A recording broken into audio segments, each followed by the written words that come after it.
couple of young linebackers coming in, and Moses Walker, Abram Wright, guys who got some run in the bowl game. Just what steps have you seen from those guys in the offseason, and just what kind of role do you project they could have next season if they keep on this trajectory? Yeah, I know. I think the development is just keeping going, and they're on the rise right now. I mean, they did a great job late in the year. I mean, after Powell went out against Indiana, we had to kind of do a bunch of things with a lot of guys playing a bunch of positions, and those two specifically, Moses and Abram, they're just continuing to get better. I mean, for me, linebackers, they always struggle to see it in the beginning.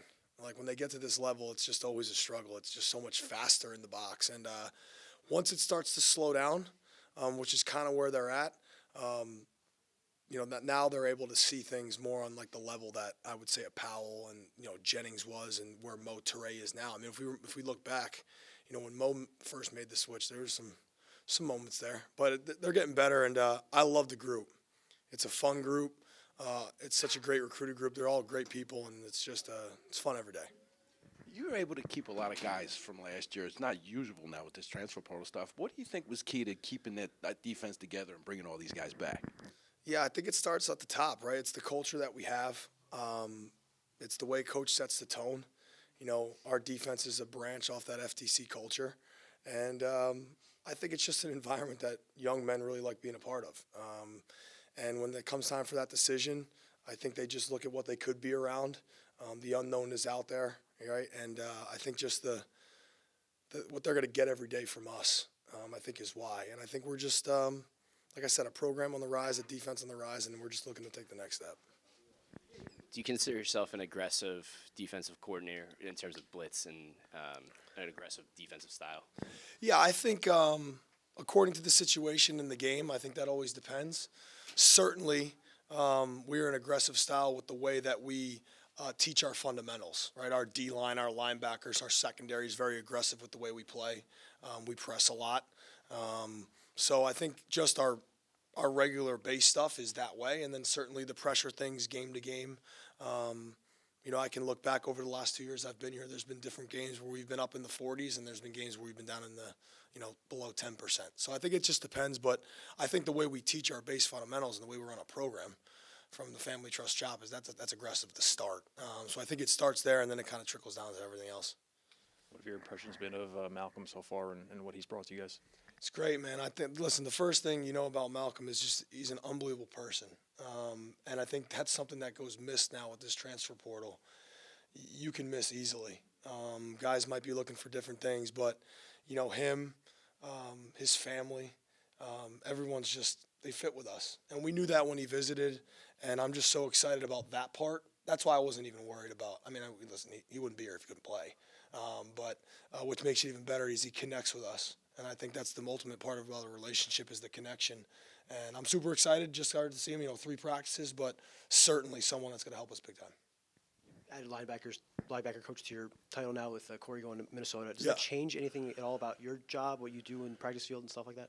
Yeah, it's fun being back. When I coordinated at Maine, I was the linebacker coach. And then obviously when I got here, we were able to hire Corey, and you guys know my relationship with Corey. I love the guy, and we've always been connected. So I was thinking, he was thinking, and vice versa. So I didn't really have to worry too much about that. But, yeah, it changes. I think, with our staff and everything, that the responsibilities and that, I'll be tied up with doing more linebacker stuff. But, Coach Shannell's been great with me, and we've developed our staff into what the best 2024 staff is. And like I said, I love being with the group. I was in the middle with the Stars. It's kind of like an outside linebacker. I'm kind of dead in the middle now, so it's good. But just a relationship with those guys, being in there every day, I've loved every minute of it.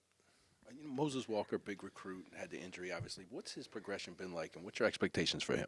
It's been awesome.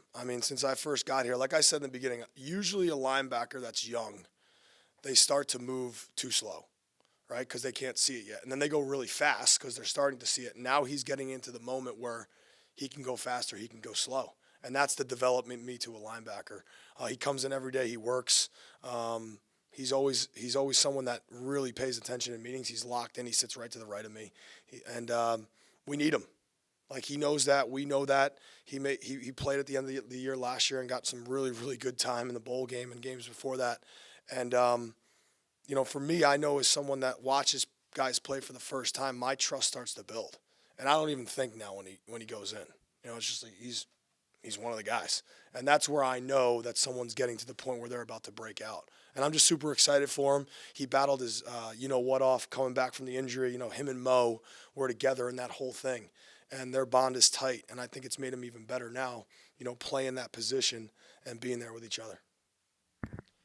I guess when you look at the number of returners, there aren't a whole lot of openings, a lot of playing time available for younger guys. But you brought in some really good recruits. Kaj Sanders comes off the top of my mind. Mm-hmm. Do you have a vision for these incoming freshmen and getting them on the field?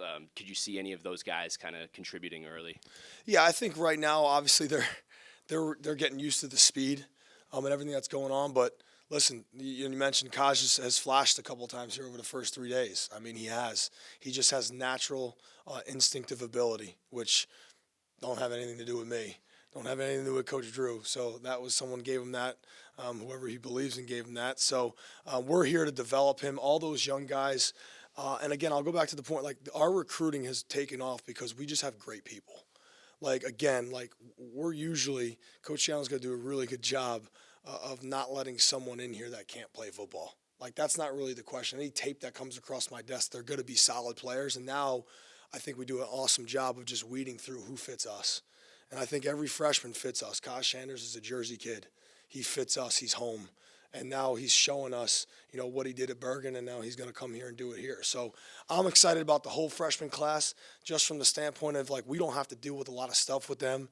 The transition of them, being on time, all those things have been really, really smooth. And that's a credit to Jeff Jones and all those, player development guys that help them with that.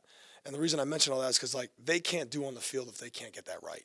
And, for someone like him and all those young guys, I'm just super excited that they're a part of us so early and their future's so bright that now this development stage and what we're going through is just it's gonna be through the roof. What are your expectations for Aaron Lewis going into next season? Because at the end of last season, he was saying that one of his reasons to come back was that he felt like he didn't play up to the level that he felt he was capable of. So I guess what do you kind of expect from him this year, and what have you seen from him this offseason as he rises to that level? Yeah, I think, first and foremost, that kind of speaks to who he is. Right? How many kids get up and tell people that I didn't play well, especially in 2024 when it's about me. So that just tells you who he is. And again, the culture that we have, guys wanting to come back, all those things. So, listen, I'm looking for Aaron to be Aaron. I've seen Aaron impact this program every day, whether we're playing football or not, his energy, what he brings. And for him, it's going to start the weight room and all those kinds of things with his body and getting everything right, getting him healthy. And then for him, he sets the tone for us. He just because the no sacks and all that production, his pressure rate is where we need it to be, and we just got to keep rising it. And now with Coach Farrell and Coach Camp and all those guys in there, just looking for him to be who he is. He don't have to do anything special. He wants to take his game to the next level, and that's what we're here to do for him. And I know he's going to do that. I know that he's going to die trying, and that's the best part about Aaron. Joe, we asked you a lot about the guys who decided to come back. You had opportunities this offseason, and you renewed your contract, and you decided to come back. Take me through the offseason for you on a personal level and why you decided to extend your time here at Rutgers. Yeah, again, I go back to kind of what I answered with the players. I love being here. Again, I'm from here, right? I grew up in Bergen County. The culture of Jersey made me who I am, right? Driving fast and being upset with people and being in a rush and doing all those things we love to do, right? I was actually back home last weekend at the house I grew up in. It was nothing like getting up, going to the bagel shop where I used to go when I was a little kid. Just all those things mean so much to me. And ultimately, I believe in Coach. Again, when you believe in people and you have a connection with people, that's the most powerful thing. I tell guys in recruiting all the time, the reason you decide to come here is because you believe in us. And I believe in Coach Schiano. I believe in this place. It's great for my family. And it's just different. We always say we're going to be different. Jersey's different. And that fits with us. That fits with this defense. And that's why I love being here. Thanks, Coach. Thanks, guys. Appreciate it, man.